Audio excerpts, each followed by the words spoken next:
In the small village of Amara, there was a young girl named Zoe. Zoe was very smart and loved going to school. Every morning, she would put on her neat uniform and walk to school with a big smile on her face.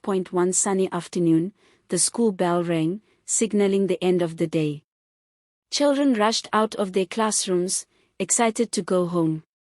Zoe sat patiently on a bench, waiting for her parents, Mama Amina and Baba Kofi, to come and pick her up. But as the minutes turned into hours, Zoe realized they had forgotten her again. Zoe didn't panic. She decided to wait a little longer. She watched the other children leave with their parents, and soon, the schoolyard was empty.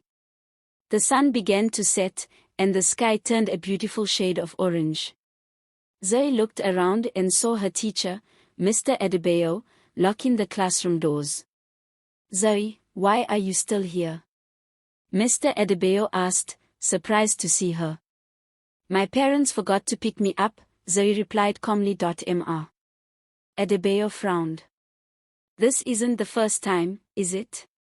Zoe shook her head. Mr. Adebayo thought for a moment and then said, "Come with me. Let's go find the school principal, Mrs. Dada." Zoe followed Mr. Adebayo to the principal's office. Mrs. Dada was a kind woman who always wore colorful dresses. She looked concerned when she saw Zoe. "Zoe, my dear, your parents forgot you again?" she asked softly. "Yes, Mrs. Dada," Zoe said, feeling a bit sad. Mrs. Dada sighed. "Don't worry, we'll make sure you get home safely. But first, let's try to call your parents." They tried calling Mama Amina and Baba Kofi, but there was no answer. Mrs. Dada decided to drive Zoe home herself. On the way, Zoe told her about her day at school and all the interesting things she had learned. When they arrived at Zoe's house, it was dark. The house was quiet, and there was no sign of her parents. Mrs. Dada walked Zoe to the door and knocked. After a few minutes, Baba Kofi opened the door, looking surprised. "Oh, Zoe. We lost track of time," he said, looking a bit embarrassed. Mrs. Dada frowned. "This is not acceptable, Mr. Kofi. Zoe was left alone at school for hours. This can't happen again." Baba Kofi apologized and thanked Mrs. Dada for bringing Zoe home. As Zoe walked inside, she wondered why her parents always seemed so busy. She loved them very much, but she wished they would remember to pick her up on time. That night, Zoe lay in bed, thinking about the adventure she had at school. She decided to be brave and talk to her parents about how she felt. Maybe if they knew how much it hurt her, they would try harder not to forget her. The next morning, Zoe woke up early. She had a plan. She would talk to Mama Amina and Baba Kofi during breakfast. She hoped they would understand and promise never to forget her again, but little did Zoe know, today was going to be different from any other day. Something unexpected was about to happen that would change everything. The next morning, Zoe woke up early and hurried to the kitchen. She found Mama Amina and Baba Kofi already sitting at the table, sipping their tea. Zoe took a deep breath and approached them. "Mama, Baba, I need to talk to you," she began, her voice trembling a little. Mama Amina looked up from her tea. "What is it, Zoe?" she asked kindly. "It's about school," Zoe said. "Yesterday, you forgot to pick me up again. It made me feel very sad and alone. Can you please try to remember to come on time?" Baba Kofi put down his cup and looked at Zoe seriously. "Zoe, we are very sorry. We have been very busy with work, but we didn't mean to make you feel that way." Mama Amina nodded. "We promise to be more careful from now on. Thank you for telling us how you feel, Zoe." Zoe felt a little better after talking to her parents. She hoped they would keep their promise. She grabbed her school bag and headed out the door, feeling a bit more hopeful. At school, Zoe's day went by quickly. She enjoyed her lessons and played with her friends during break time. When the final bell rang, Zoe felt a mix of hope and worry. Would her parents remember to pick her up today? As she walked to the school gate, she saw a big crowd of students gathered around. Curious, she squeezed her way through to see what was happening. There, standing in front of the gate, was a strange woman in colorful clothes. She had a big basket full of sweets and toys. "Hello, children," the woman called out with a warm smile. "I have come to bring joy to all of you. Would you like some sweets and toys?" The children cheered and rushed towards the woman. Zoe stood back, feeling unsure. She had never seen this woman before, and something about her seemed odd. Suddenly, Mr. Adebayo appeared and quickly approached the woman. "Excuse me, ma'am," he said firmly. "Who are you and what are you doing here?" The woman smiled sweetly. "Oh, I am just a traveler, spreading happiness to children." "Is there something wrong with that?" Mr. Adebayo frowned. "This is a school, and you can't just hand out things to the children without permission. Please leave." The woman's smile faded, and she picked up her basket. "Very well," she said, turning to leave. "But remember, children, sometimes happiness comes from the most unexpected places." As the woman walked away, Zoe couldn't shake the feeling that something wasn't right. She turned to Mr. Adebayo. "Who was that woman?" she asked. Mr. Adebayo shook his head. "I don't know, Zoe, but it's always important to be careful around strangers." Just then, Zoe saw a familiar car pull up. It was Baba Kofi.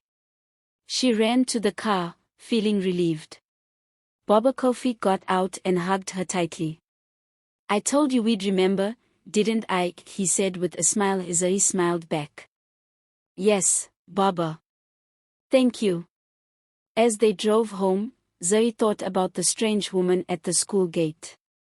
She wondered who she was and what she really wanted.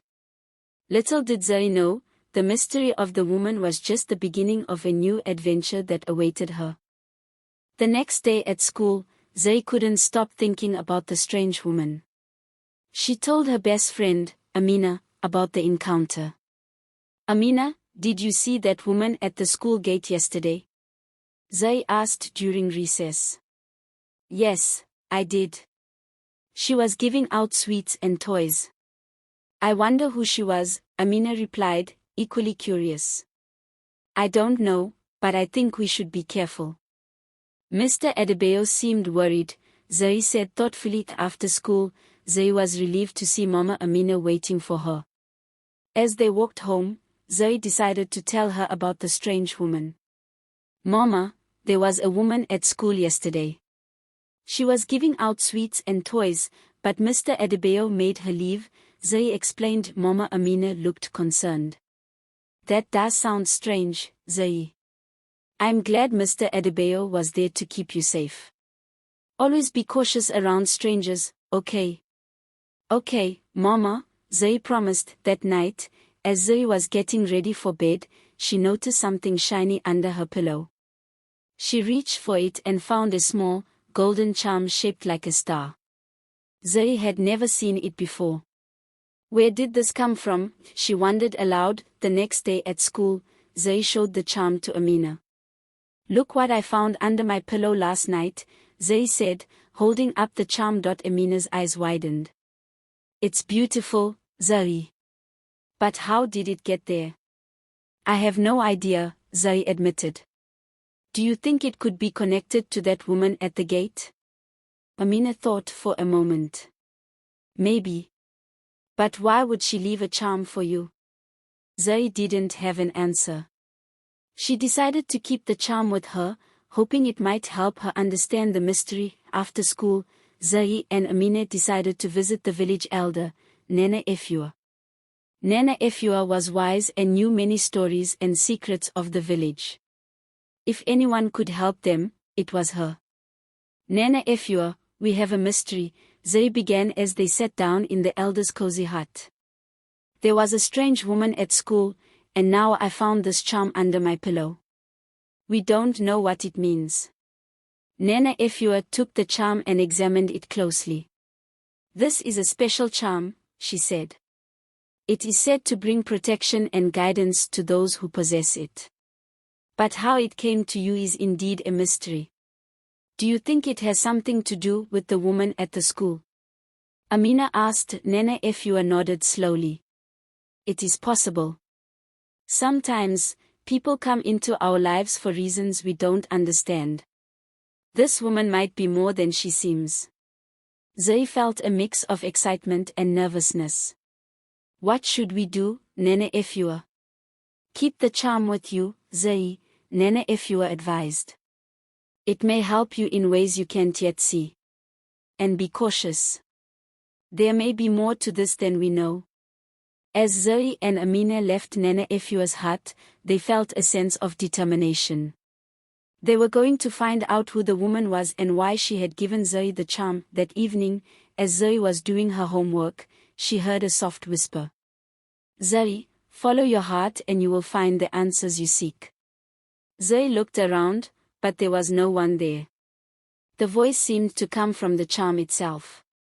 She held it tightly, feeling a strange warmth spread through her. The next day, Zay and Amina decided to explore the area around the school, hoping to find clues about the woman. They searched for hours but found nothing unusual. Just as they were about to give up, Zay spotted a small, hidden path leading into the forest. "Amina, look. Maybe this path will lead us to some answers." With a mix of excitement and caution, the two friends followed the path. Little did they know, their adventure was just beginning, and the answers they sought were closer than they imagined. Zay and Amina cautiously walked down the narrow, winding path. The forest was dense and quiet, with only the sound of their footsteps and the occasional rustle of leaves. After a while, they came to a small clearing with an old, abandoned house in the middle. "Do you think anyone lives here?" Amina whispered. "I don't know," Zay replied. "But we should take a look." They approached the house and saw that the door was slightly ajar. Zay gently pushed it open, and they stepped inside. The interior was dusty and filled with cobwebs. It looked like no one had been there for a long time. "Look at this," Amina said, pointing to a table in the corner. On the table was a notebook with strange symbols and drawings. Zay picked up the notebook and flipped through the pages. "These symbols, they look like the ones on the charm," she said, showing Amina. Suddenly, they heard a noise behind them. They turned around to see the strange woman from the school gate standing in the doorway.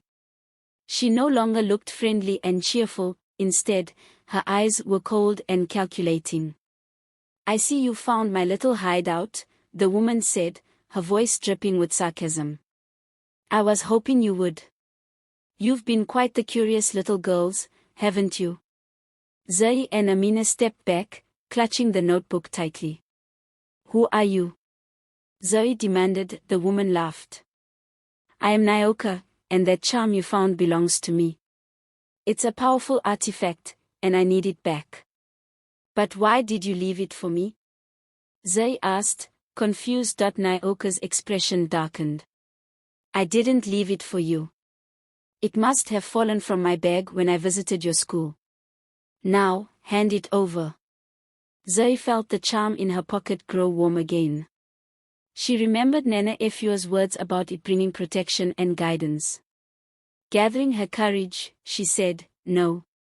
This charm is meant to protect me. You can't have it." Nyoka's eyes flashed with anger. "You foolish child. You don't know what you're dealing with." Just then, the charm in Zay's pocket began to glow brightly. A soft, comforting light filled the room, and Nyoka stepped back, shielding her eyes. "What is happening?" Amina whispered, astonished. Zay felt a strange energy flowing through her. She realized that the charm was not just a piece of jewelry, it was a powerful protector.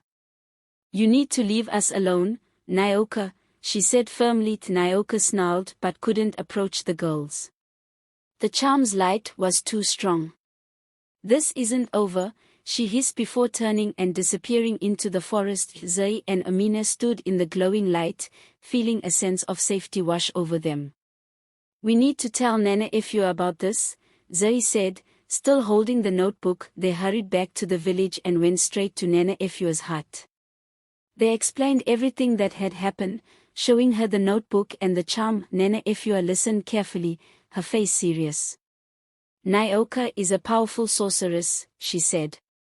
"The charm chose you, Zai, because it knew you would need its protection. You must keep it safe and use its power wisely." "But what does she want?" Zai asked. "Nyoka seeks to control the power of the charm for her own purposes," Nana Ifua explained. "But as long as you have it, she cannot harm you." Zai nodded, feeling a new sense of responsibility. She knew that her adventure was far from over, but with the help of her friends, she felt ready to face whatever challenges lay ahead. As she and Amina left Nana Ifua's hut, the sun began to set, casting a golden glow over the village. Zay looked at the charm and smiled. She knew that with its protection and the support of her friends and family, she could overcome anything, and so, their journey continued, filled with mysteries, dangers, and the promise of new adventures. As Zay and Amina walked back from Nana Ifua's hut, they couldn't help but feel a mix of relief and curiosity. They had faced a powerful sorceress and come out unscathed, thanks to the charm's protection. The next day at school, everything seemed normal. But Zay knew that their encounter with Nyoka was just the beginning of something much larger. She decided to focus on her studies and enjoy her time with friends while staying vigilant. A few weeks passed without any sign of Nyoka. Zay kept the charm close, always wearing it around her neck.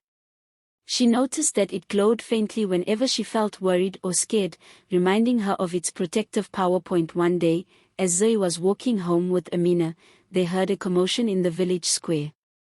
Curious, they hurried over to see what was happening.